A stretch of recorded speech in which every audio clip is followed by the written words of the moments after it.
You're watching BCTV, Brantford's community access station.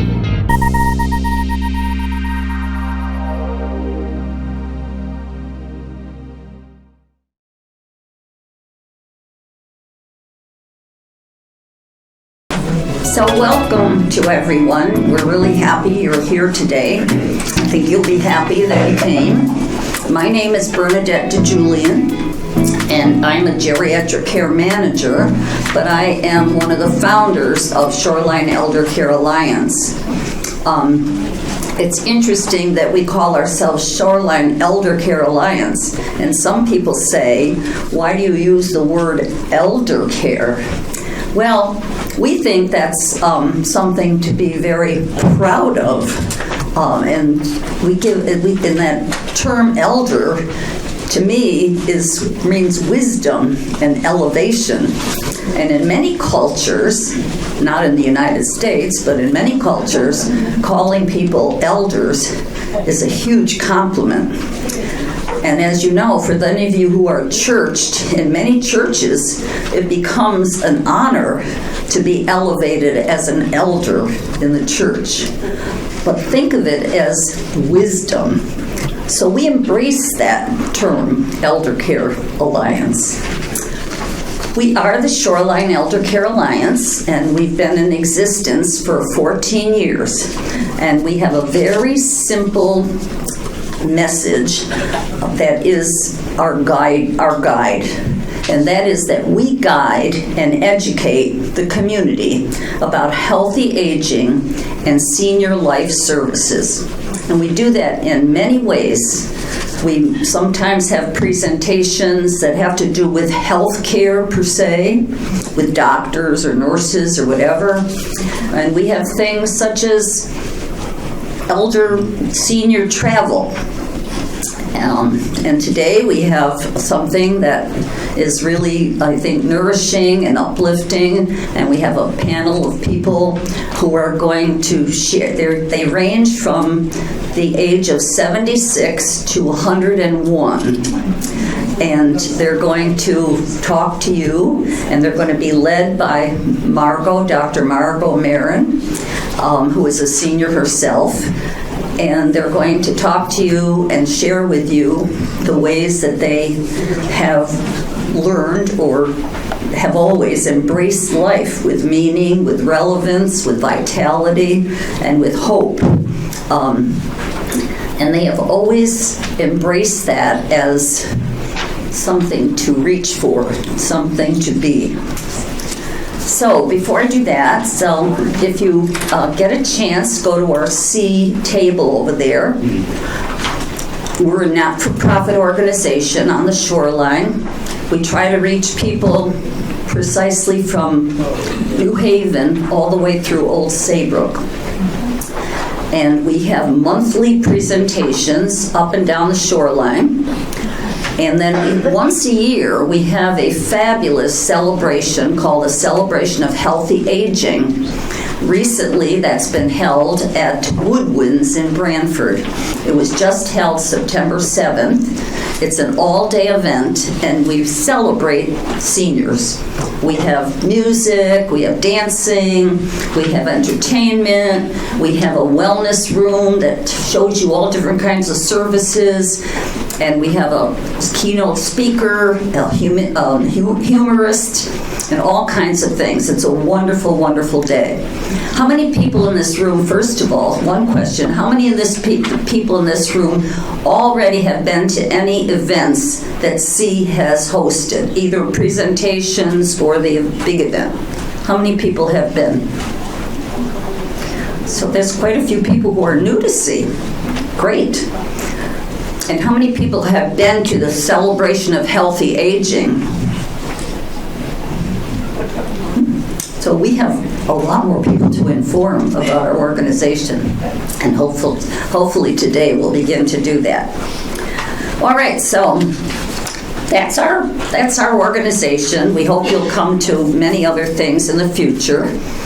Just to let you know, our next event will be in November, and that's going to be held at the Village at Mariners Point in East Haven. And the title of it is going to be, Where Do You Want to Live? And it's going to highlight all kinds of places for living. In the home, within the home care, assisted living, independent living, in a facility, skilled nursing, all kinds of areas of living. So if you don't know about all those things and all these what those things provide, come and listen. The other thing we have is you've got a questionnaire, and that's going to be used for today. If you submit that questionnaire to us, we will at the end of this choose 4 of those, pick them out of a hat or whatever, and we have 4 door prizes to give to people. So and also we would say that if you submit that and you give us your email address goes no place but to us. We don't share anybody's email. We just send you notifications of our future programs. So if you're interested in our future programs, then put your name on with your email. If you don't have an email, that's fine. Put your phone number, and we'll try to get to you to let you know what's going on. So thank you for that. I'd like to just say one thing about the Guilford Library. We're in partnership for this program with the Guilford Library.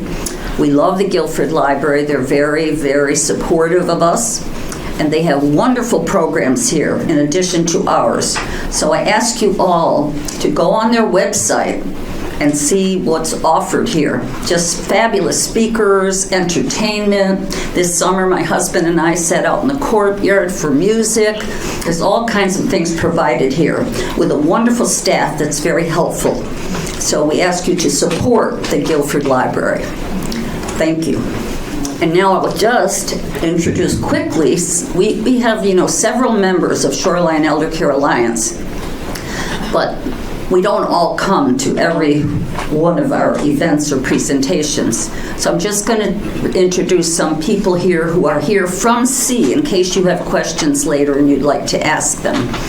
So over there is Pam. And Pam, want to say where you're from? She's a specialist in real estate. I'm a realtor with William Raines Real Estate, but I have my seniors real estate specialist designation. So I specialize in working with seniors and helping folks that don't really want to use the sort of, faster texting and emailing and need a little bit more hand-holding and some time. And so that's what I do, and I'm in the Brantford office. I live in Brantford. We have a Guilford office in Madison, and we're all over, and I'd love to help anybody out. And then back there is Janet Boxland. She's the administrator at what is now ARC Brantford Hills Healthcare Center, which is a skilled nursing facility and a rehab facility. So that's Janet. And Steve Kujma, who's actually been our president for the last few years, and he owns his own insurance company that specializes in Medicare and Medicaid. And he knows everything about Medicare. So if you're thinking at this enrollment period of whether you have the right provider, whether you are in the right program, because that changes by the year, see Steve. He will help you.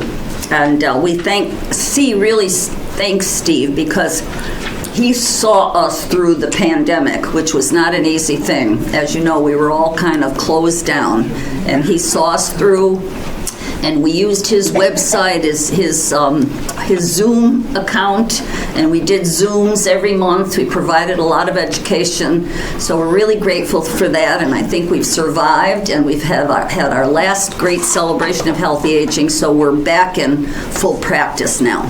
So thank you, Steve. So, back to today. Today, we have this panel of 7 people, as I said, ranging from 76 to 101. And I think all of them, we're not doing this like as a showcase, where people are like spectacular. These are regular people that live just like you and I do. And they certainly in all their years have had their share of ups and downs. Whatever it is, as I like to say, life happens. So whatever it is that life gives, these people have survived and done very well. And they have certainly embraced life and have certainly wanted to continue with life. So Dr. Margot Marin, she and I kind of put this together. She's going to be the moderator of this panel. And she has had a varied background of professional life and life experiences. She's worked in the field of mental health, education, and business. She's a senior herself, as I said, and she is very aware of the obstacles that can enter your life at any time. Presently, she's giving motivational presentations to seniors insofar as they confront and manage the issues that become part of their lives. Of considerable interest to Margot is bringing a message that we must dispel our societal thinking of the term senior years and retired, because she thinks that there are two synonyms for which are elderly and resigned. And we don't think that. She believes that while circumstances within the aging process may cause our lives to become more circumscribed, even within these defined parameters, it is our thinking and how we feel and act that will allow us as seniors to experience and embrace our lives with meaning, relevance, vitality, and hope. And if any of you have had doubts about that, maybe after this you'll be enticed to have more of that in your life. So Dr. Marin holds a master's and doctorate degree in social work, a master's degree in dance movement therapy, and certifications in movement analysis and clinical group therapy. She is a community educator at the moment for Alzheimer's Association, and she's a facilitator of a bereavement group at the Women and Family Life Center here in Guilford. She's in the process right now of writing a book for seniors, a guide for seniors, which she hopes to plan and complete at the end of this year. So I'm going to turn the program over now to Dr. Marin, who's going to handle the rest of it. Thank you, Dr. Marin. Oh, and I forgot to say, she got her PhD when she was 77. No, 80. I started at 77. Yeah, that's how it is. Some of us are more driven than others. Thank you so much for coming today. This is great. I mean, you can hear me okay? Yeah. We didn't know what kind of a turnout we would have, but this is really terrific. Thank you.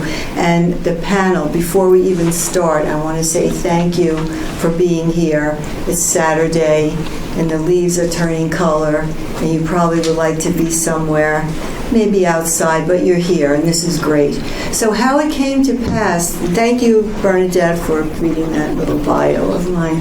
I'm thinking, wow, I did a lot, I guess. But I am 81 now, and that was tough when I turned 80, like, oh, my octogenarian. That sounded so old.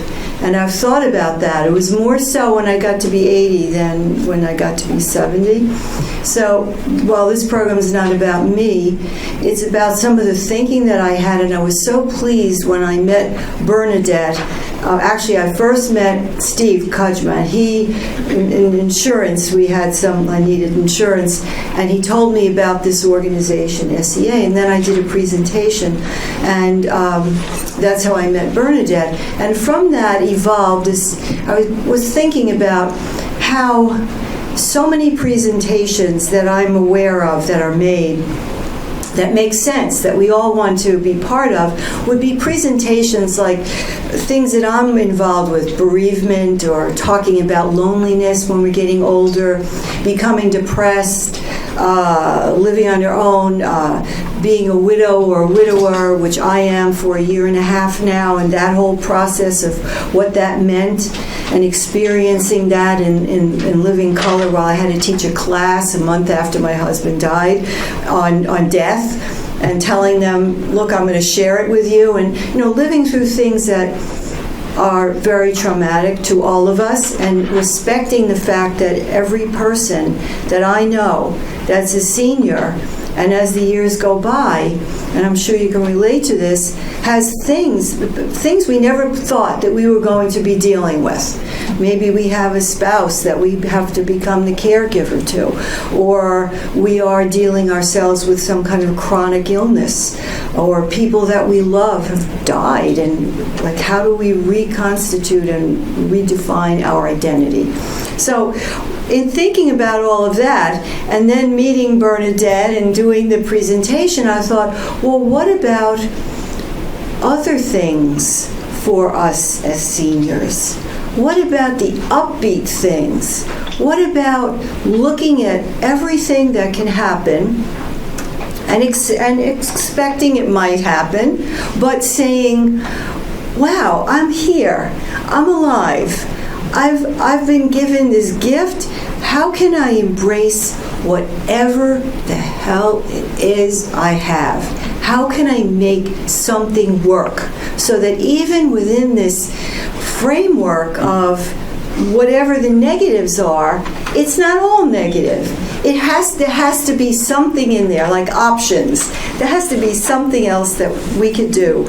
And so then I spoke with Bernadette, or maybe she came up with the idea too, and we said, let's have a panel of people you know, people I know, and let's have them talk about, we'll create these questions about how did you embrace life? Now, they're not going to tell you their whole life history, and they're not going to tell you the things that they've all had to deal with that are problematic or dealing with now, but we know that they have, because we know if someone in this room can raise their hand and say they have no issue that they've ever had to deal with as a senior.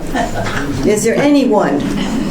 See, no hand goes up, right? I could put both hands, and so could you, and maybe our feet too. So the fact is, it seemed like it would be an upbeat presentation, and I hope it will be at the end that you'll come away from this saying, that was good, okay, it was good to listen to these people that have normal lives. And I know what you meant, Bernadette, we don't have like Beyonce in here, or Clint Eastwood. They live these enormous lives, and who knows what they deal with. But these are our friends, these are our people that we talk to, these are our people we cry with and we laugh with.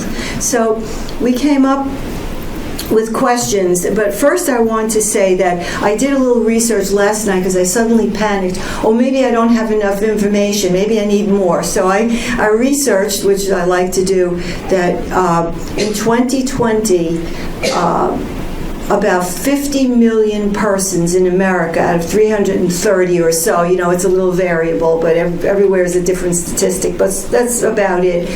About 50 million people are seniors. From 65 and over is where they count it. And I also saw that looking up who is a senior, like how is a senior defined, and we're going to discuss that today. But for income tax purposes, and I told this to Bernadette this morning and she laughed, if you're 60 to 80, you're a senior citizen. But then if you're 80 to whatever, does anyone know what the Income Tax Bureau refers to you as? A super senior citizen. So I'm a super now. How many of us are, super citizens over 80? Let's see, raise your hand. Nobody wants to admit. Oh, okay, good. It used to be, and I have to say this for the women, it used to be that it was said if a woman told her age, she would tell anything. But now with Google, like, if someone asks me, how old are I? I say, just Google it, you'll find out. I don't have to say it. So, it's out there. So, I'm 81, that's what it is. I'm working on accepting that. And when I meet someone like Sylvia, who's 101, I say, hey, I'm only 81.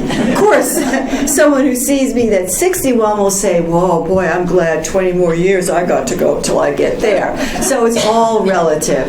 And I think it's all relative also about how we approach whatever is handed to us, whatever comes our way.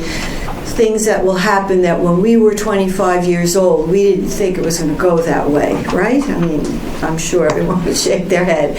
So the format that we have today, we have four decades. We have septuagenarians, octogenarians, nonagenarians, and we have a centenarian. And each one is going to answer. We have some questions everyone will answer, and then we have a few questions we're going to point them to certain people. But we don't want you to get bored and zone out. Like, this is not a class here. So we will try as much as we can to have you respond to some of these questions as well. But I have to say, I don't want to disrespect anyone or interfere, but if it seems like someone's responding and it's going on, I'm going to have to say time. And that's for everyone, because we all could get caught up in, how much we're speaking, and I think I've spoken a lot now too. So I do want to show you something, because there's so many different ways of looking at getting older, and so many old time, I'm going to call them, attitudes about aging that we can dispel. We can throw them away now. We can say, no, we don't have to accept that. That's not true. But there's still such a thing as ageism, right? We encounter it. Even though we're living that much longer, and by 2050, there's supposed to be, I think, about 22%, or maybe even more. I have the statistic here of how many more Americans there will be that are seniors. Psychotherapy Network, a magazine I like that's not so clinical. This was the cover this month. Age limit 65. Growing old is in an ageist society. So here it is. So it's up to us to say, well, some of it could be true. There are things that, within reason, we don't want to be stupid about it. We don't want to go way out on a limb and do things that we know wouldn't be good for us.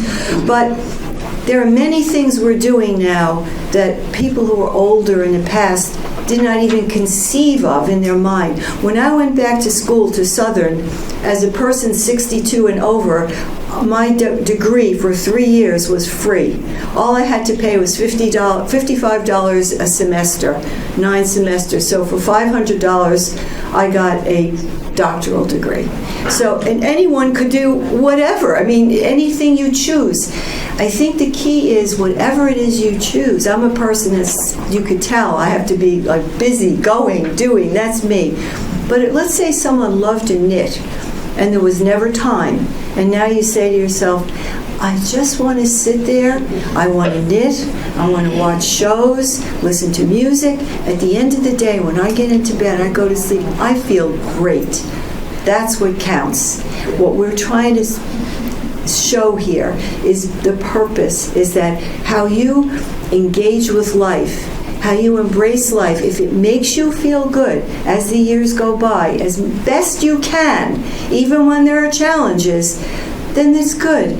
Then you put your head on the pillow and you say, okay, today was maybe not that great, the next day maybe a little better, but with that kind of old-fashioned, I don't think young people say it anymore, but like the cup is half full rather than the cup is half empty. Some of these things when I was younger, I thought that's ridiculous, but it's not. It's really our attitude.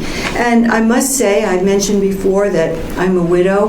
In the beginning, there was no fun day. I couldn't. It wasn't. But somewhere within me, I said, well, I'm still alive. And somehow, and doing bereavement group, people will say to me, how do you do that? It's painful. No, when someone says, I want to have a life, I have to reconstitute what I have. I have to redefine it. and come up with a different way. And I think it takes strength, and I think sitting here, that you're here, you probably have had to do that numbers of times, even when you were younger. Certainly in my life, when I was younger, I had cancer, my son was 5, I had to figure out, okay, how am I going to make this work? I'm sick, and he's 5 years old. So we all do what we have to do. So that being said, we are going to start out with our first question and with biography, but I don't want people to get bored. So what I thought we would do is this way.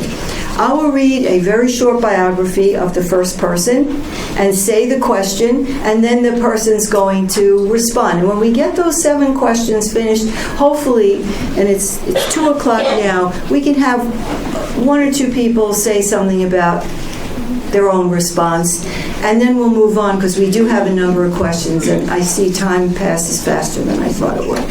So, okay, so the first person that I'm going to read their biography, she's the youngest, and she's only 75 years old, so to me, she's a kid yet, right? So the first this is her biography. She's born and lived in Philadelphia, Pennsylvania. She currently resides in Branford.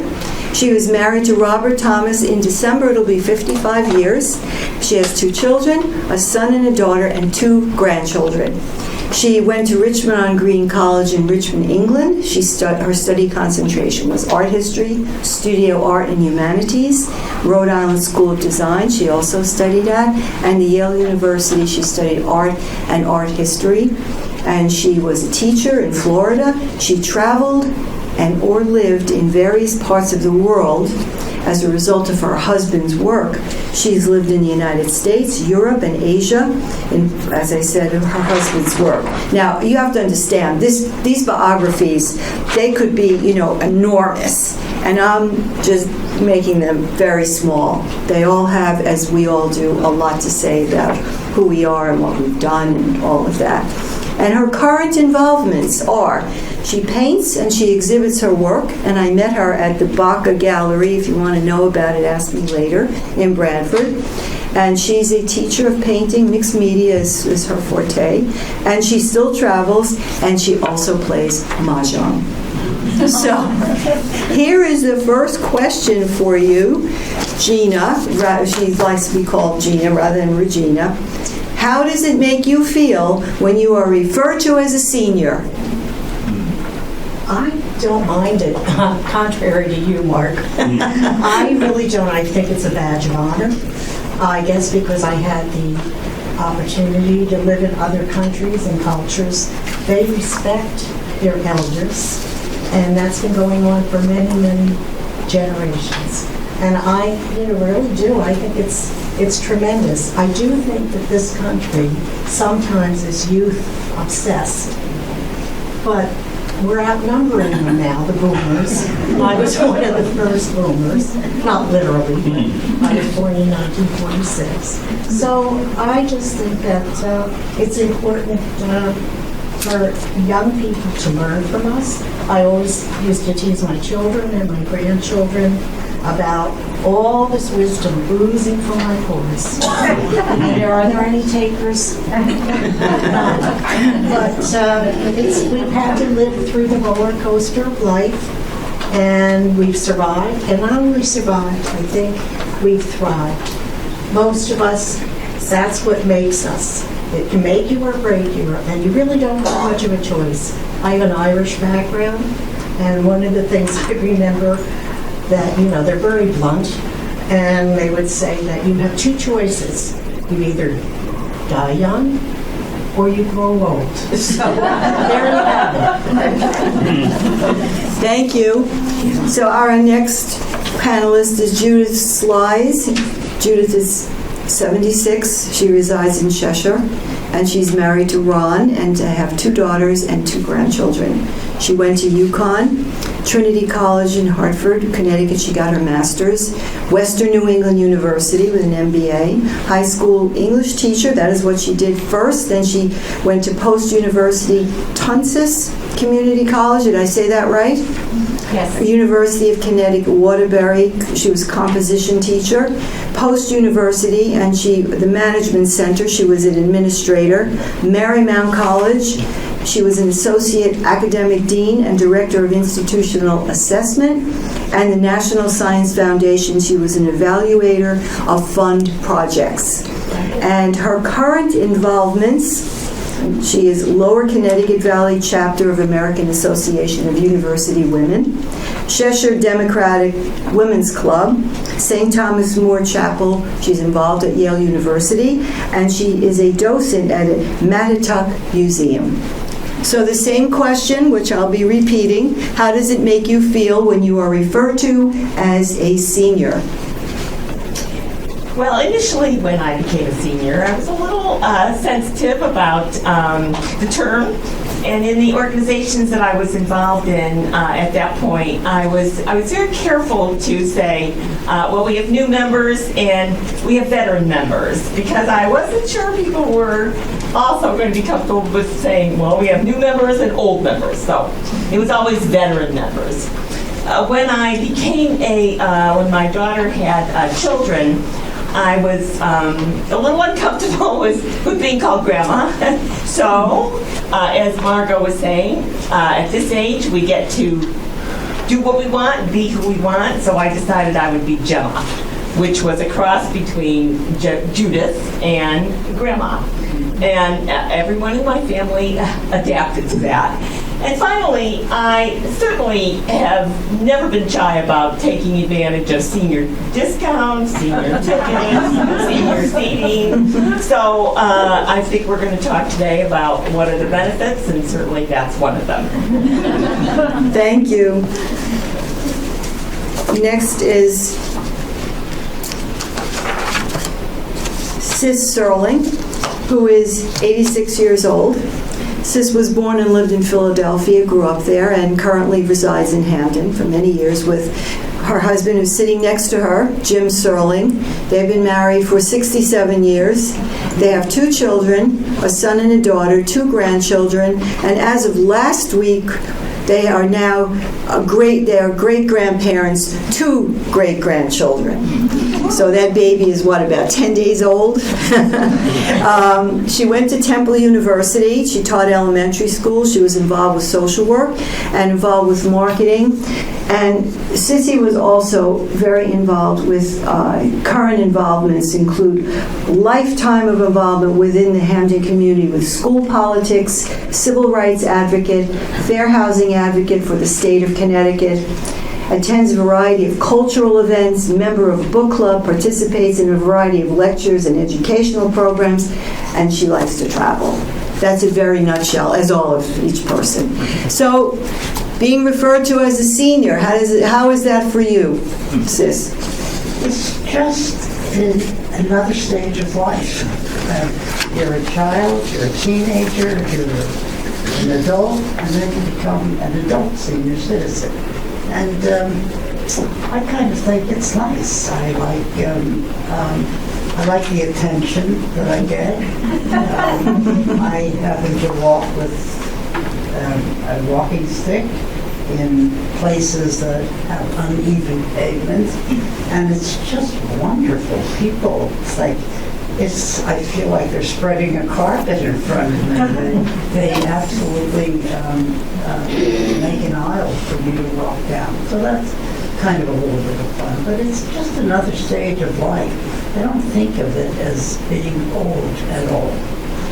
I really don't. It's just we're progressing. That's good, progressing. I think it's progress that we've gotten to be senior citizens, and I see it as a very, very positive thing. And I like the idea that there are new issues to think about, whether it's housing or a 2-story house or a 1-story house. And I find all these new questions exciting. They're just new thoughts that have to go into it. Right now we're doing some remodeling in our kitchen. I'm thinking, 87 years old. Why are we doing this kitchen? But The fact is that all my appliances broke. And I'm living with a fairly elaborate toaster oven that I highly recommend. They're very terrific, they really are, and they don't produce as much heat as a regular oven. But I'm in a fairly nasty state in terms of any kind of appliances. And then I think to myself, who needs all this stuff anyway? And we're getting by with one toaster oven and a stove that ticks away like crazy, and you get used to it. So you get to thinking about maybe we don't need all these fancy things, but we are replacing. Thank you. So now Jim Serling. Jim had his birthday not too long ago. He's 89.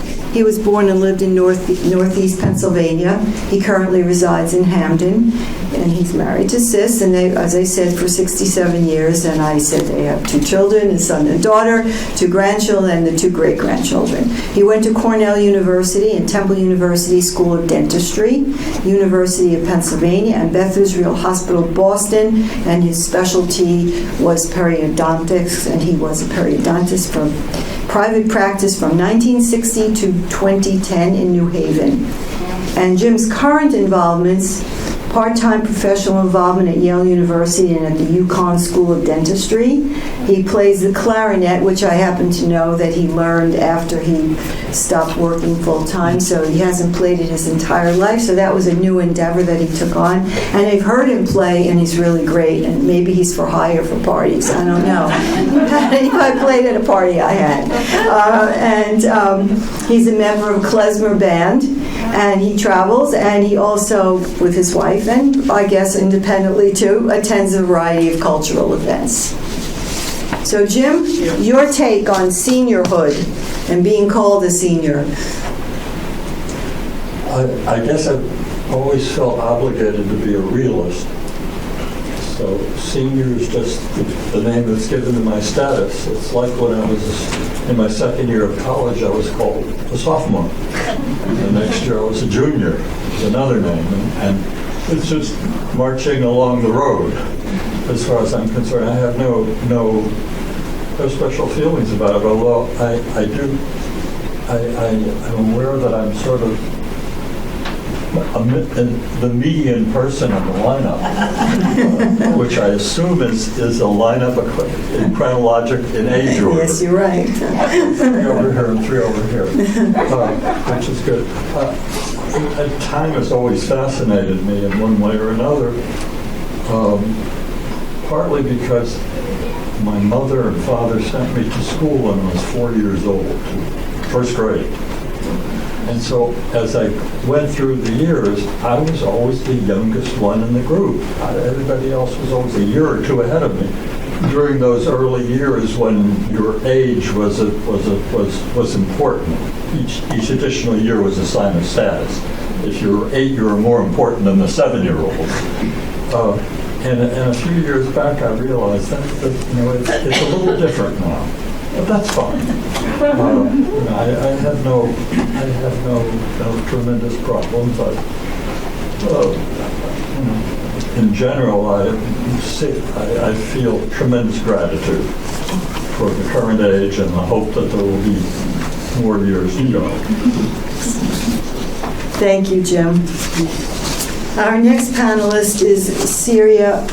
I think I spelled your, I spelled your name, I think, incorrectly. Your last name should be an A at the end. Is that correct, or an O? Volpato. And, it's not good to have someone's name be incorrect. So Syria was born and lived in Capistrano, Abruzzo, Italy. And that's where she lived until she was 21, when on her own, she emigrated to Montreal, Canada. She lived there and she worked there. And when she arrived, she only spoke Italian, but she learned how to speak French and she learned how to speak English. And in Montreal, she met and she married Cesare Volpato in 1953. And they were married for 62 years until his death in 2015. and the two of them emigrated to the United States in 1961, and they lived first in several towns, cities in Westchester County, and then ultimately they moved to Branford, Connecticut. And Syria has 3 children, 8 grandchildren, and 3 great-grandchildren. And her career history is, when she first went to Montreal, she really wasn't sure what she would be doing, so she had lived in this small town in Capistrano, so she was a governess, and then she was an employee with a firm that manufactured and sold women's formal wear. And when she was married and then had her family, she was working part-time in the field with women's bridal and formal wear. And ultimately, over a series of years and experiences with her husband and what his work was, they opened their own landscaping business, and then that's what they did together. And I have spent some time with Syria recently, and I can tell you she was probably an amazing manager in the forefront of their business, and she spoke the language, as she told me. She had a command of the English language that was a bit better than her husband's command, although he spoke English, and so she was really in the forefront of the business. She was the face that people spoke with. And in later years, she's not doing it now. She's involved at the Branford Community Center. She taught conversation Italian for 6 years there. At the current time, she's 91 years old. She just slowed down a little tiny bit. So she's spending time with friends and family. She attends presentations and socializes at the Branford Senior Center. She doesn't drive anymore, so she walks everywhere and goes from her home to the center and all over town. And she cooks and bakes, and I've shared in some of her baking, and I'll tell you, too much of it and my clothes wouldn't fit. And I really mean that. She's an incredible baker. And she loves to cook, and she travels especially to Italy to visit with family, and she's uses iPad, uses all the new technology, like it doesn't pass her by. So she's that's the story of Syria, and at 91, and the question, how does it make you feel when you're a senior, called a senior? I embrace it. I finally have the attention and the fun when I'm with my children. I try to help out, but they say, no, just relax, they're there. I'm enjoying what they're doing. I love it. As Judy said, I was white since I was about 33, 34 years old. And so I went to the movie. I didn't even have to ask. They just gave me stuff. Well, in the beginning, I kind of felt silly, but it was free. I didn't ask. They gave it to me, and I enjoyed it. And again, many other things. I feel good because through the years, I have gone through so much, and I have accumulated some knowledge about things, and I do love to read and take new courses all the time. And my children think it's crazy, but they love it that I do that, and I sign myself in places. And I love to learn. There is so much to learn. I'm only 91. I'm going to be 92 in November. And I feel good about it. I hope that I go on a little longer because I have so much that I want to know. Thank you. Thank you. That's great. Our next panelist is Norman Feidelson. Norman will be 98 in 12 days. So Norman was born and lived in Waterbury, Connecticut. He currently resides at the Towers in New Haven. He was married to Gloria Cole, who passed in 1998. They were married for 50 years. And then he married Lois Stone Dwyer, and they were married for 14 years, and she's passed as well. He has 3 daughters and 7 grandchildren. And Norman has a huge history of his time in the military in World War II.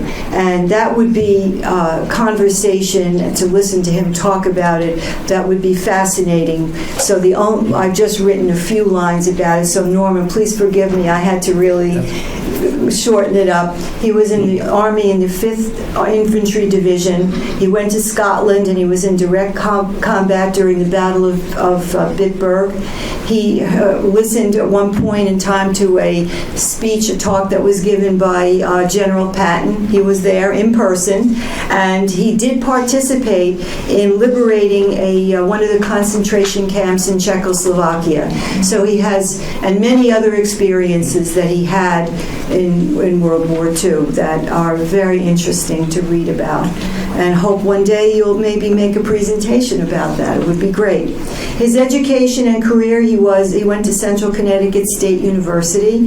He went to the University of Hartford, where he got a master's in education, and he was an elementary education teacher, plus many other employment endeavors that he did simultaneously, which he didn't even list, and I'm sure the list is long. And his past current involvements, in the past, he was quite active at the American Legion Post 1 and with the Jewish war veterans and other veteran groups. And at the current time, he lives at the Tower, as I said, in New Haven, so he's very active member at the Towers, and he also loves to compose songs, and he may treat us to something later, that's all I'm saying. Okay, so Norman, being a senior, how do you feel being referred to as one? Good afternoon, everybody. I better take one of these. I've had a voice before. Giving me a mic is like taking me off life support. This is a big week, October 20th. I'll be 98, and I want you to guess where I'm going to be. None of you can. I'll be at the VA to a medical appointment, which I can't cancel. So we're going to celebrate with all the grandkids and everything 2 days later. It's a pleasure being here. And at one time, I was director of Camp Laurel, and I used to sneak over here to Guilford and do a lot of reading and catching up, so it's so good to be in Guilford today. I'm happy to be here, and now that I'm a full nonagenarian, I'm feeling pretty happy. It's great to be this age. Remember, it's not the cough that carry you off, but the cough that carry you off. Okay, and now our Sylvia Rifkin. Sylvia is 101. I heard Sylvia speak at another event, and what can I say? Sylvia was born and lived in Newark, New Jersey. She currently resides at the Towers in New Haven. She was married to the late Jerome Rifkin, and they were married for 50 years. She had 2 sons, 4 grandchildren, and 2 great-grandchildren. Her education and career, Sylvia, the VA hospital in New Haven, Connecticut, she was a secretary to 2 Yale psychiatrists, and one of them, the second one that she worked for, he dedicated his book to her for her outstanding service and dedication to the work that she was doing for them. And she was a business manager of the Yale Child Study Center. And her past and present involvements were too numerous to even put on 5 pages, but on one little half a page here, her involvement, she was a volunteer at the Jewish Home for the Aged, the Jewish Community Center, Dr. Bernie Siegel's workshop for the terminally ill, and she was, up until very recently, for 20 years, she was a tap dancer with the senior group called the Blossom Tappers. And currently, she is actively involved, as you can imagine, and when you hear her speak, you'll get it. She's managing the hospitality desk at the Towers. So if there's any issue and someone can't figure it out, if there's some substitute, they say, go get Sylvia. Playing challenging card games with friends, and activities that are a part of her Jewish life. So, Sylvia, when they say to you, "Oh, you're a senior," how do you react? Thank you. I'm beyond being a senior.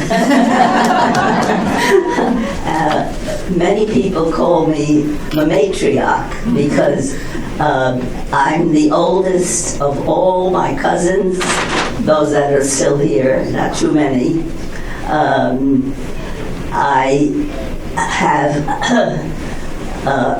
I was the oldest in my own family. And so all my life, I've felt like I'm a senior. So I have to just tell you one little story. At age 97, I was playing canasta at the Child Study Center, and I was the baby at the table. So for the first time in my life, I was the youngster. And I do enjoy being the age that I am. I'm not going to tell you what it is. But I do recommend... No, we already did. I tell you, I can recommend that all of you should turn 100 years old. And I would just like to say Sylvia was the winner or the recipient of Shoreline Eldercare Alliance first Bernadette DeJulian Embrace Life Healthy Aging Award this year. So she's our winner.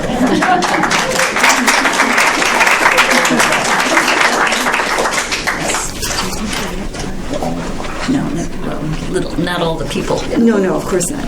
Okay, so now we have, not everyone, of course, can answer. We would love to have you participate, as I said, but I see we're 2 o'clock now, so will it be okay if we wait for we'll ask a couple of questions at the end? Would that be okay with all of you so that we have time to listen?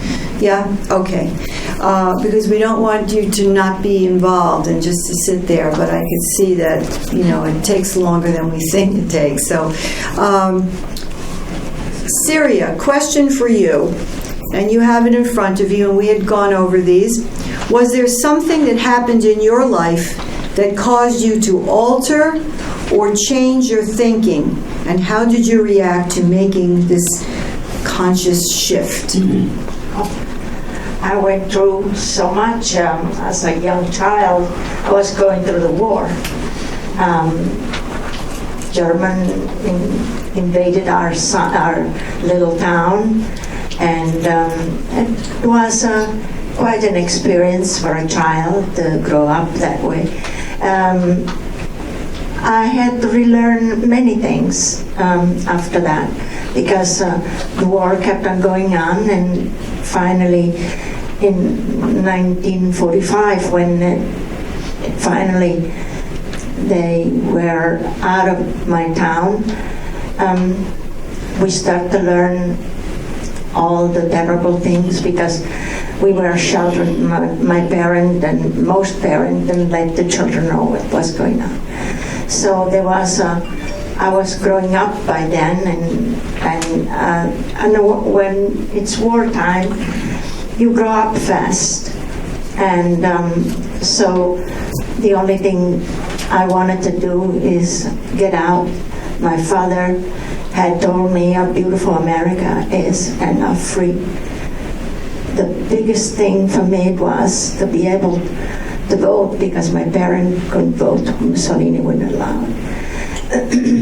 And I was able to buy anything I wanted, which we couldn't through the war. Everything was contraband. And I had to adjust my ways.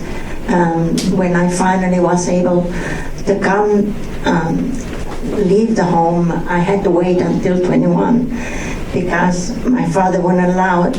Actually, in Italy, you couldn't leave home if you were unmarried, and until you were 21. So I was 21 November 28, and I left January 1st. I wanted to come and see this beautiful country that you were free to be you, to work, to become who you want to be. That's was the biggest thing for me, and I treasure it to this day. I love this country because it gave me a chance to be me. And I gave a chance to my family, my children. People have been so kind, even though I was an immigrant, but I was able to speak 3 languages, and I was able to take care of myself. We never went unemployment. It was like a very important things for my husband and I. We could work, whatever. My father said, work is an honor. Do whatever it is to stand on your own, to take care of yourself and help everybody that helps you or needs help. And to this day, I still do. That's the way it changed me. That's what I appreciate. Thank you. This beautiful country. Thank you. Norman, so the same question. Was there something that happened in your life? Okay. I lost my mother when I was 14 months old. I think this is what's kept me going. And if you walk into my living room at the Towers, surrounded by pictures, I never knew her. When she was 5 years old, she left Odessa, Ukraine, and came to this country and married my father. My whole life has been making people happy, being a teacher and a principal for 36 years, and I want to thank her, someone I never met in my life. And that's what keeps me going, those memories. And the people that know me well know that story. And when you're in education for 36 years, you make an awful lot of friends. Are there any basketball fans here?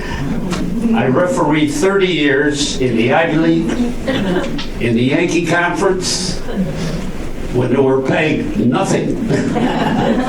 So that's it. My life and my mom's memory is what keeps me going. Thank you. Thank you. Thank you. And Jim, would you please respond to that question? Do you want me to repeat it? It's not really possible for me to follow in the same and speak in the same pattern as the last two people who spoke, because I grew up in very fortunate circumstances. Yes, I was born, as many of us were, during the Depression, but it was not difficult. My family was making a living. They were frugal, but they sent me to college, paid my tuition, which back then I remember feeling extremely grateful for. Sent me to professional school, to dental school, paid my tuition. So I haven't had terrible, horrible trauma during my life, and I'm very, very grateful for that. My path has been very different from what was just described, which I am continually conscious of. Anytime I have some minor little ache in my thumb or my elbow, I think about all the other people who are suffering with so many problems here in Ukraine and all over the world, and who have suffered. So my life is filled with gratitude. Thank you. We'll move to our next question, which is, at this time in your life, do you manage disappointments differently from the way in which you managed them when you were younger? Can we all relate to this question? I hope. We worked hard on these questions. I hope that they are resonating. Gina, can you respond to that question, please? Disappointment. We've all gone through that. We all have baggage. We have stories to tell, and they're important to tell. But I realized at some point that there was only one person that could change her outlook, and it had to be me. So what I did is I I don't look at it as, especially if you remember your teen years, everything, the drama queen, everything was just, it's a catastrophe, you know, the world is ending and the ground didn't shake. And I just had to learn to shrug it off. I used to tell my grandchildren when I take them for walks and they'd fall, I just, just jump up, dust off your pants and just, you know, keep moving. And they didn't have time to really react and think, oh, I was about to cry.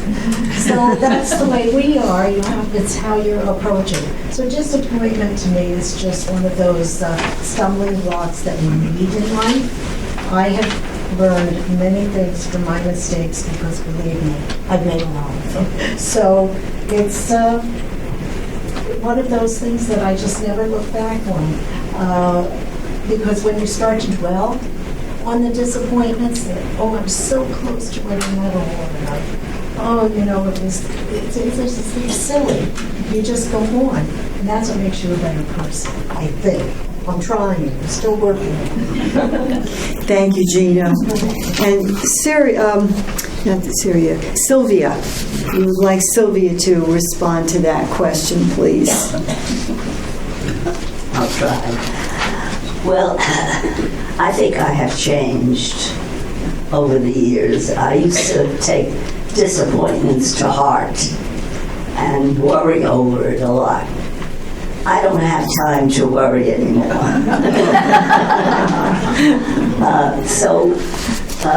You know, life is full of disappointments, and I do feel them, but in a different way. It's something like wearing a coat of armor. I've lost so many people that I love, and so in that way, life has disappointed me. But I'm optimistic, and I know there will be other disappointments in my life, but I will handle them. I'll tell you just a short story. Right after my 101st birthday, I fell and fractured my knee. I was hospitalized for 6 days, never had been in a hospital that long, then went to rehab for 2 weeks. First time in my life that I was ever at rehab. And I was wearing a soft cast from my ankle to my groin, and it was pretty tough. But I put my thoughts down on paper, and I find that I'm doing that a lot these days.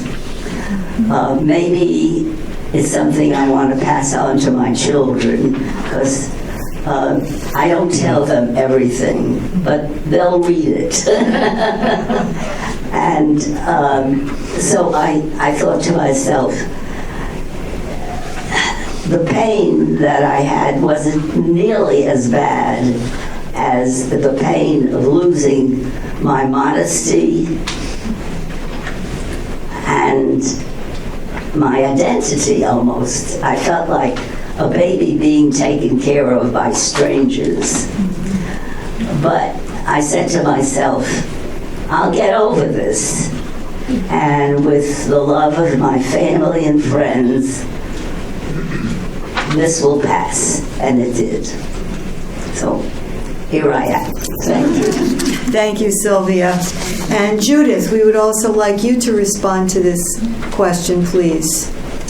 Well, I have found that at this point in my life, it's a lot easier to roll with disappointment than it was years ago.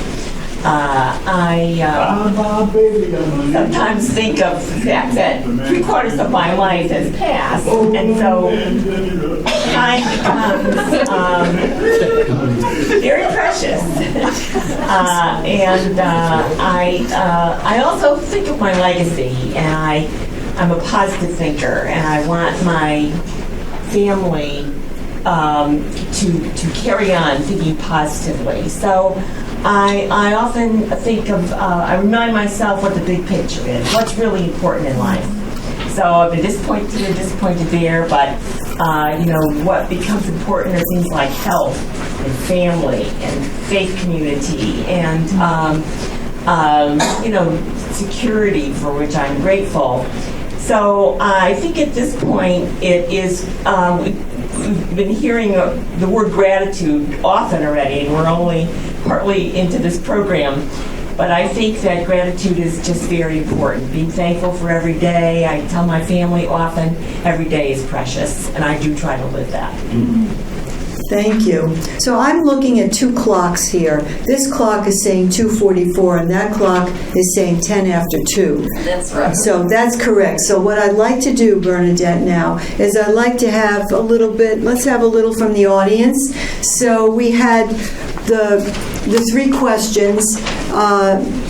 Let's have hands. You can respond to the first one. How does it make you feel as a senior? Or was there something that happened that changed dramatically how you think? Or this third question that we had, how do you deal with disappointment? So would someone like to start this and raise their hand and comment? Anybody like to chime in? Yeah, with any of please. the answers that you've heard or want to say anything Yes, else? and give your name, please. Just your first name's fine. Harry Tuttle. This is for Dr. Shoreline. This has nothing to do with Dr. Shoreline. You had an office in West Haven at one time, and then you had another one not too far from the telephone company. From the street. From the telephone company. That's what you think. I just wanted to make sure it was the same doctor. I don't know if you remember the name or not. But anyways, I'd like to thank you for saving 90% of the teeth in my mouth. Let's give him That's great. Thank you. Anybody else? All right, does anyone else? Anybody have anything to say? Because we'll just go on if you're just listening. Yes, Pat. Pat. Yes. Here. After People can see. Here. After hearing about your past and some of the things you've overcome, and I'm taking care of an elderly family member now, and I'm wondering whether you would advise that they keep up with current activity, current events, or whether when you reach a certain age, maybe you don't pay so much attention to the news or the television anymore. Do you continue to follow the world events, or do you find that you're happier when you're living your own life in your own neighborhood and not keeping up so much as you used to? Does anybody want to answer that? What do you think, Norman? Do you keep up with things? Yes, I do. I suffer from myasthenia gravis. Those of you people that know it, that's what killed Aristotle Onassis when he married Jackie Kennedy. So I take 372 wonderful pills a month. But I live in a safe haven in the towers. Life was wonderful, and it still is now, before the pandemic. When I was driving, sitting with the ladies and the guys, we'd go out for ice cream, we'd go here and there. But now we're going to get the booster shot shortly. We're going to get the flu shot, ouch, ouch, ouch. And I'm just so fortunate to be there. I have 3 daughters that are the salt of the earth, and the middle one has given up everything to be at my beck and call. She takes all my appointments, and I do have macular degeneration and glaucoma. Outside of that, so look what you got to look forward to. But when you can smile at my age, I think it's a wonderful thing. How about keeping up with the news? What do you think, Sylvia? Do you keep up with things? Oh, absolutely. Here we are talking about the towers again. We have a group that's called Current Events. We meet weekly, and then we go into trivia. And when I get some of those trivia answers, it makes me feel young again. So yes, it's very important to keep up with the times, and not only that, but to keep on learning. never stop learning. It's so important because when you stop, everything else stops. So you have to keep an open mind, keep learning, be happy. I'd like to comment back as well about that, and I think that from my perspective, it's about where the person is in time as far as keeping that individual up to date on things. I think that what they need to know changes so that it doesn't have to be maybe as intense or as in depth.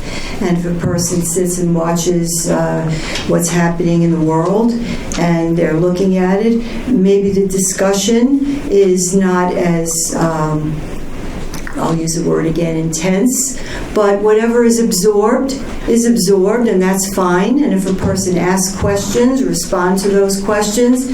But if a person that you're caring for is not at the same place that they were, let's say, 15 years ago, in the way they take it all in, that's fine. They're still part of it. So what they absorb is according to what they can, and not to be question them afterwards so that the individual does not feel frustrated.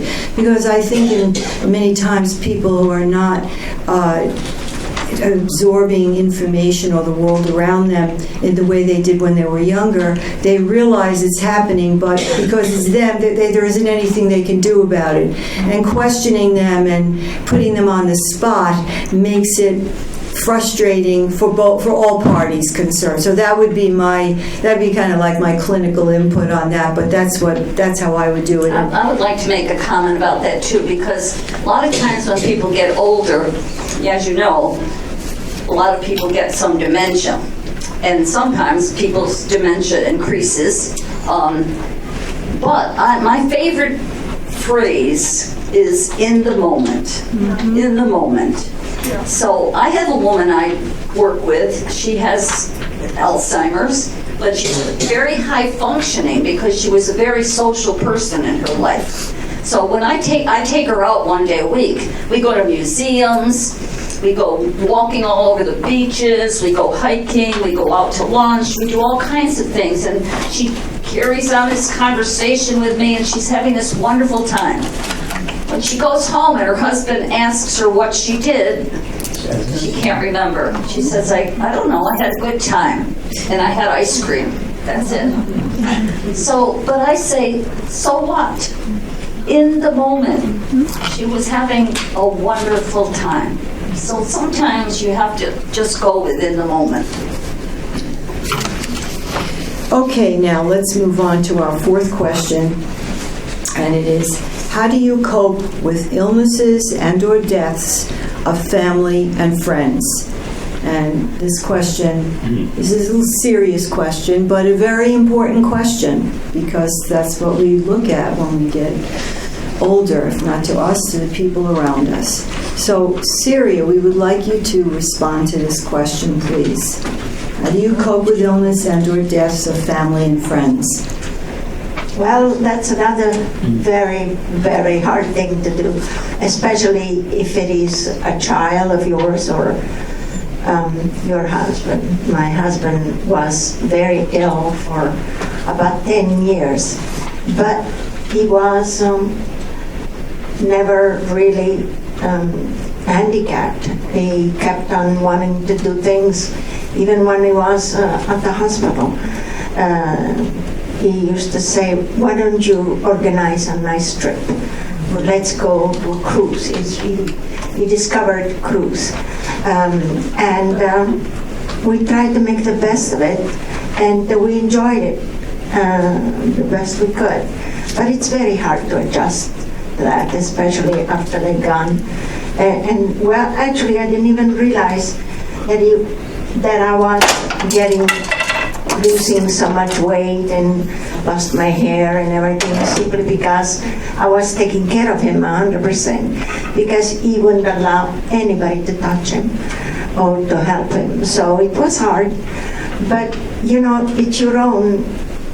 You become like one when you're married for so long. You don't even realize it. And after it's gone, it took me about 3 years to come back to normal. It wasn't easy because we were so close. So it is hard.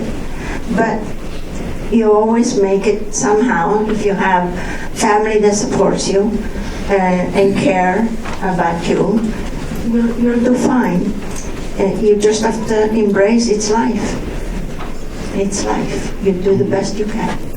Thank you, Syria. And Sis, a question for you. How do you cope with illness and or deaths of family and friends? As you get older, this question gets more relevant, and you just have more people that are dying, your parents. Jim and I have had 3 deaths in a very short time of a niece and my brother and a very, very close friend. And one knows that you have to go on. And my way of coping is to try very hard to support the children and the wives and talk to them and invite them over. But there's something that internally happens to me. The death stays with me for quite a while. And it's very sad, and I have to find another way of getting over it because it just stays with me too long. These are people that are very, very dear to me. And I think it's going to happen with greater frequency. And that's what I think about. So you're at the point, what you're saying is that you're still thinking about how to best cope with this so that it doesn't interfere with your being able to have your life, it's not interruptive to your everyday life, to somewhere figure out how to manage it, because it doesn't go away, but just how to deal with it. Well, in a way, I'm denying it also. But it's there. It's tucked away in some cell. And I get a good cry every once in a while. I think from my experience working with grief and bereavement that if a person is fairly centered, to figure out at some point how to incorporate what's going on and still be able to live. And that's a whole other topic, but it's one that, as Sis said, it becomes more and more relevant as we get older. It shrinks the numbers of people that we know. And certainly if someone lives to be a centenarian, it would have to be, because not as many people live to be centenarians. So that's something that we have given some short shrift to in our culture, that we don't like to discuss the topic. And it is a topic that's really important because it's going to exist for everyone. And the more that we could discuss it in a way that's not depressive, but realistically, I think the more helpful it could be to all of us. And I can't say why I'm drawn to it, why it attracted me. I don't know. It just, my mother died when I was 16, so that was an early entree into death of a loved person.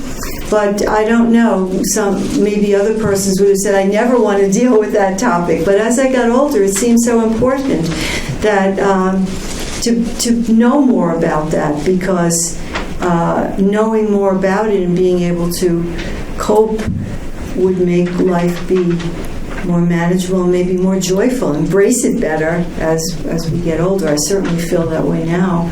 And I hope that if you're not feeling that way about your own life now, but we spark something here today, maybe that will be helpful. There are so many resources out there for getting input and support to be able to deal with these issues. More resources now than ever before. Okay, so let's move on. Does anyone want to comment about that themselves? Anyone would like to address this question? Or should we move on to the... Yes, please. What's your first name? It's Kay Tuttle. My Kay husband Tuttle. Harry. He just celebrated his 85th birthday, and I'm 84, in Brooklyn. Our daughter lives in Brooklyn with her 2 children, her grandparents for the first time during the past 2 years. Great, happy birthday, happy grandparents. I have to say this first. The reason to live is to love. Think about it. I fall in love with people. I mean, I'm romantically in love with my husband. I love people. I really do. And so we've lost 3 children with cystic fibrosis, all different ages. And we love them so much, but they gave us so much love during that time. There wasn't a test to see if you were a carrier.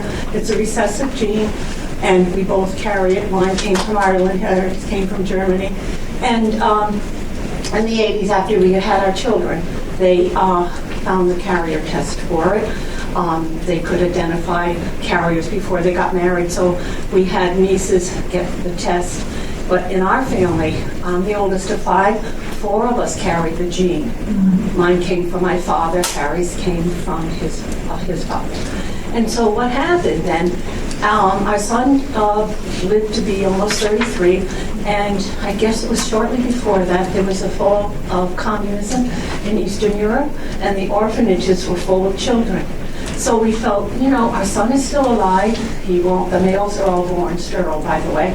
He wasn't going to have children, and his wife didn't want to have artificial insemination. So we investigated adopting a child from Hungary. And we found out that there was an orphanage full of children, gypsy children, to be politically correct, they're called Romas.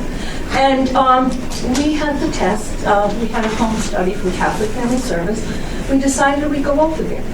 And they had sent us a picture of a child, a young girl, her name was Renata, and they said she was going to be available. And she was 7.5 years old. And so we went over after a home study, and we could spend 2 weeks with her and a guide, and we fell in love with her. We did, and we took the chance. We found out she had the same caregiver. It was her grandmother. Her mother had been quite young, had several other children, babies, that the Hungarians adopted babies, but they wouldn't adopt an older child. So we went over, and her parents were not happy about it at all. They're very upset. So, but let me tell you, it was 30 years ago, okay? She's wonderful. She's uplifted humanity. She's a very fine human being. And she gave us 2 grandchildren. So lucky we are to have a life, have our children have a life when they have. And we're so, I want to tell everybody, look and find someone or something you can fall in love with, whether it's a bird, a cat, or a dog, or another person, but love people, love things. And that's what keeps us going. Thank you so much. Okay. Thank you. It's quite a story. Yes. All right, we're going to move to, thank you. Move to our next question, which each panelist is going to respond to. So please, panelists, very brief, very brief. Like a sentence is all we want. Does humor enhance your life? If yes, in what way? So let's start. We started before we started at this end. Let's start at this end. This time is at... Sorry, you have to walk again. Does humor enhance your life? And if it does, how? Yeah, I love to laugh. And I enjoy a good joke. I don't remember them, but I text with a niece of mine who lives in Manhattan. And I got tired of writing Aunt Sylvia at the end, so I abbreviated it to A.S. And now she addresses me as Dear Ass. So we get a good laugh. Thank you, Sylvia. Thank you. Norman? Yeah. Folks, growing old is wonderful. I want to see some smiles on your faces. I wrote a little song in the Army. I was in EMT. S is for the spuds they feed me daily. H is for the ham we seldom see. O is for the onions that they feed us. V is for this verse composed by me. A is for the end of my enlistment. L is for the last they'll see of me. Put them all together, they spell Shovel, the emblem of the combat infantry. Oh, the emblem of the combat infantry. Those of you who served any World War II guys here, you missed it. God, we won it. Thank you, Norman. Syria. I get a good laugh when I have my great-grandchildren. They learn how to push the phone from the parents, and they reach me. And they don't know why they do it, but for some reason they get this surprise. They call me bisnonna, which means grandmother in Italian. And so the children try to teach them that way. And as soon as they see me, they say, Mrs. Nana, and then they want to hug me and then say goodbye. And they make my day. Thank you. Jim? As far as I'm concerned, there's no living without humor. If you only see humor, seeing things from many different points of view and seeing how ridiculous the combinations are. Because if you only see things from one point of view and your own, and you can't see the others, life is empty. It's interesting that not many people tell jokes anymore. That's sort of out of fashion. I miss that because there are so many good ones. One of the funny things I remember about my father when he was 95, and we lived far away, but I spoke to him a couple times every week. And every time I talked to him, he told me a joke. It was some new joke. And when he died, and we went to take care of his apartment, and we were cleaning the apartment, and everything was very organized. I pulled one drawer, the right drawer open on his desk, and there was a stack of papers, and I looked at them, and it was a big pile of papers, a joke on each page. I never figured out, somebody was obviously giving him these things over the years, at the beginning of the computer world, computer age. But that's where they came from. That in itself was a great joke. Thank you, Jim. Thank you. Well, I guess Your book, where you're going to get a few laughs, is a good thing to do.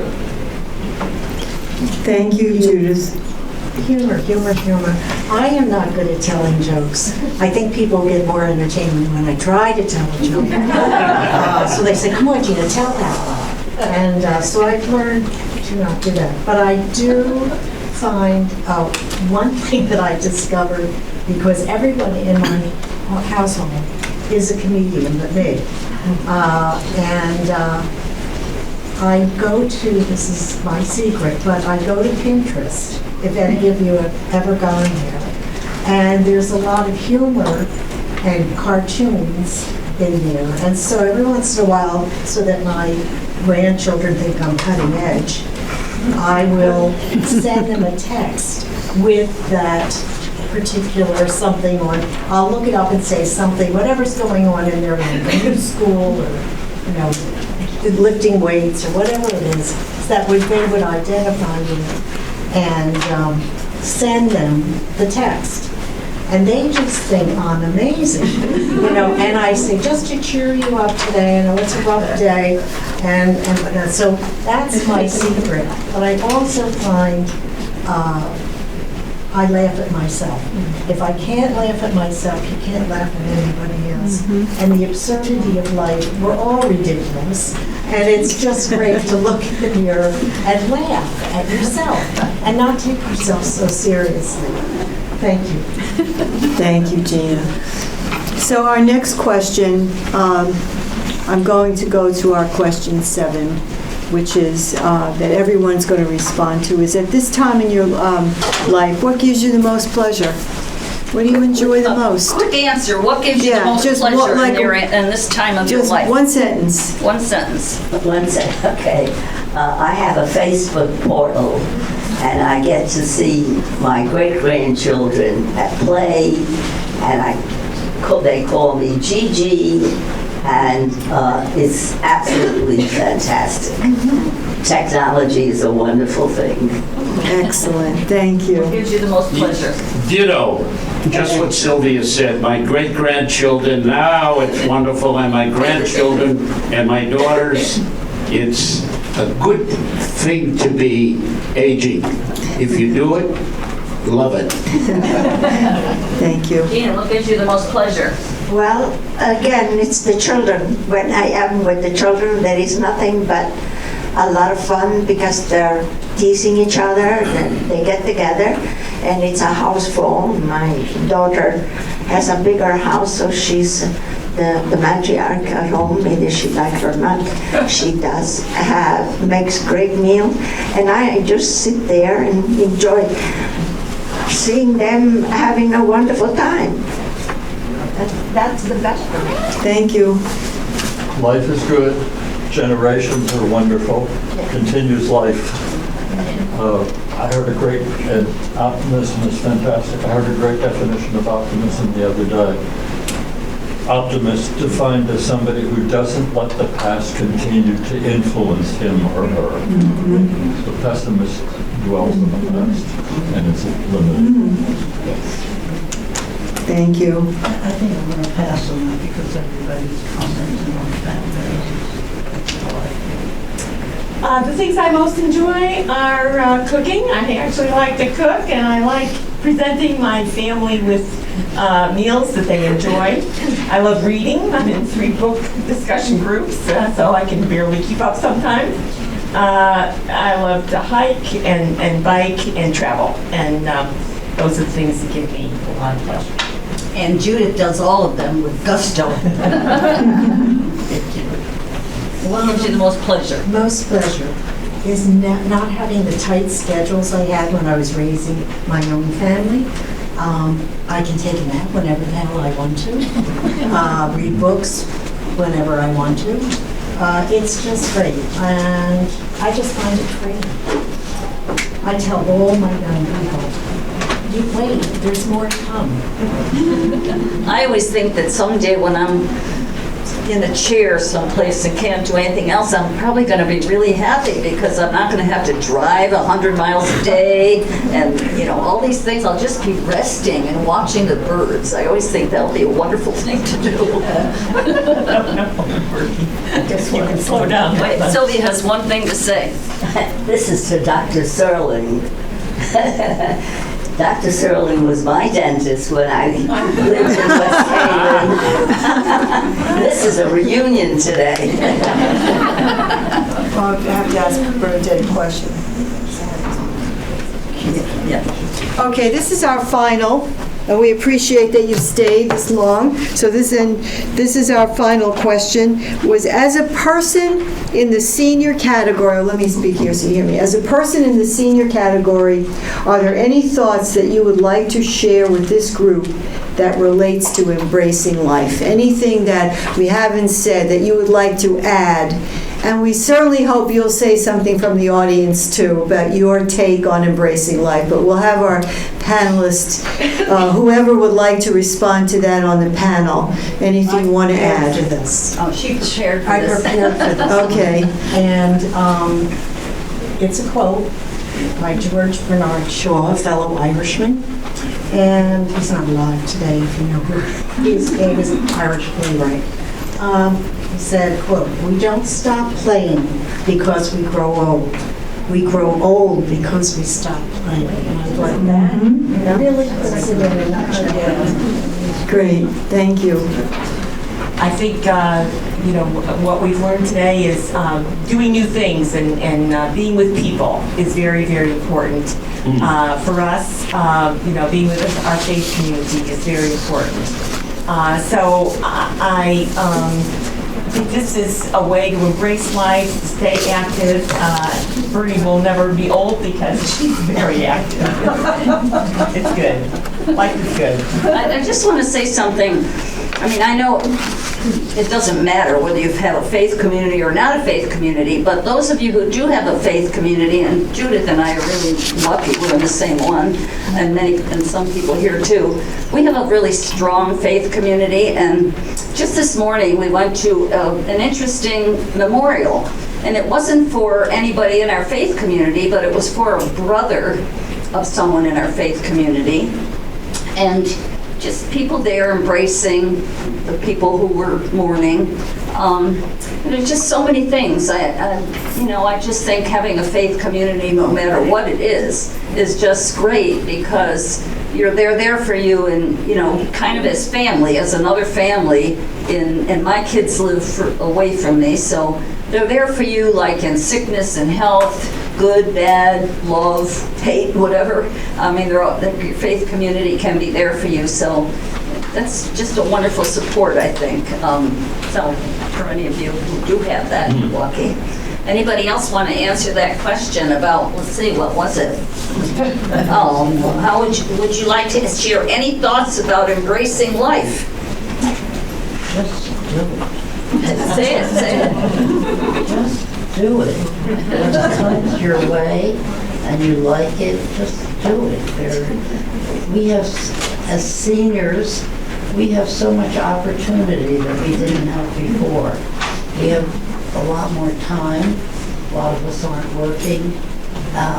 We can engage with other people very easily because there's time.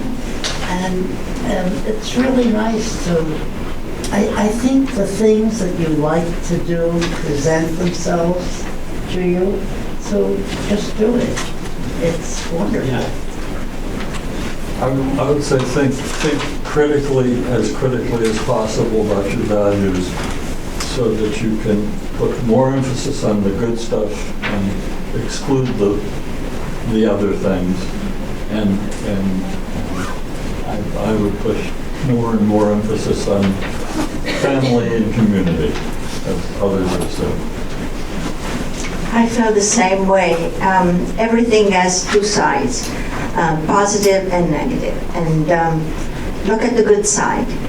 It helps me a lot. I always see my children things that I have pink colored glass or something like that, because for some reason, I feel so lucky every day. No matter whatever goes on, we see so many negative things. So look at the good side. And somebody asked me this morning, well, about the war. I said, you know something? We've never been so united. The whole world is united against that war.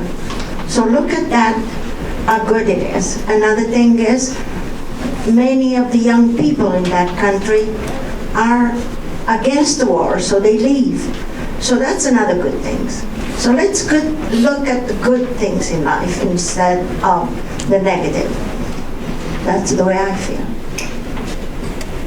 May I, Sylvie, on behalf of Sylvie and me, Bernie, thank you for inviting us. Thank you for listening to us. That's the best thing in the world. May you enjoy. And we're going back, the two of us right now, to celebrate. Tell them what we're celebrating. I know what it is. Yep. I guess I'm Norman's secretary today.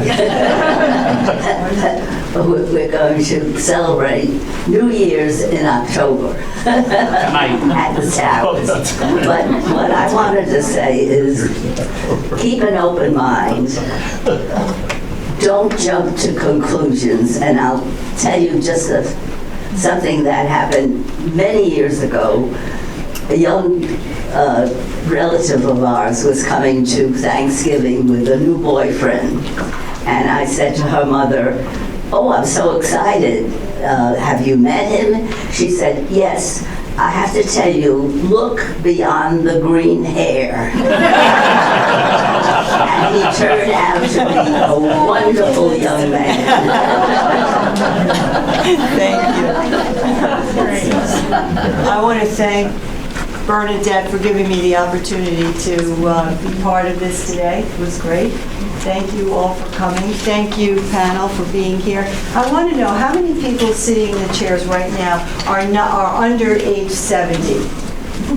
I am just a few months. Okay, good. So whatever the takeaway for you, I hope that this was informative for you. Yes, I hope so. And for those of us that are moving along, just hearing one another speak was so helpful. It's certainly helpful to me. Thank you very much. And if you have any thoughts about topics that you think would be interesting for us to present. Evaluation. Yeah, that's great. Okay, I didn't see that evaluation. So again, thank you very much. And I would like to thank Dr. Marin because she's really, Margot, she's a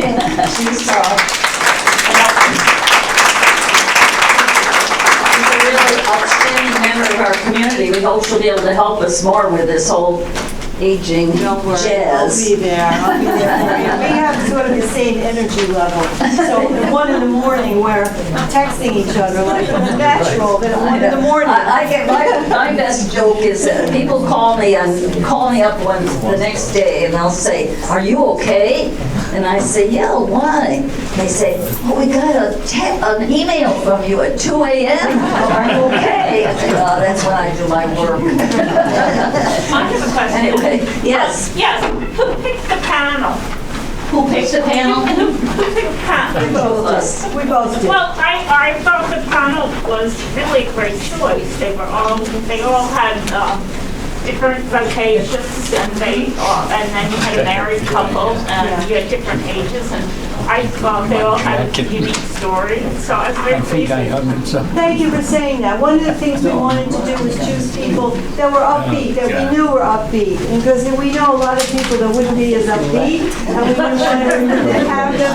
That would have been a good idea. So, But along with being upbeat, you know, we have people that use walkers and canes and have had all kinds of things in their life. So we're very careful to do. Yeah, Bernie, if you can find my jacket, I'd be happy. Oh, I'll find your jacket. That's what you forget. Now, I want to tell you, we have these evaluation forms, which we'd really like you to fill out. And go back and get some more food while we collect them. And then we're going to choose for these door prizes, because we have 4 nice door prizes. So wait around for a little while. Thank you for coming. And if you want to have any questions, just contact me and we'll put you in the right direction. Thank you.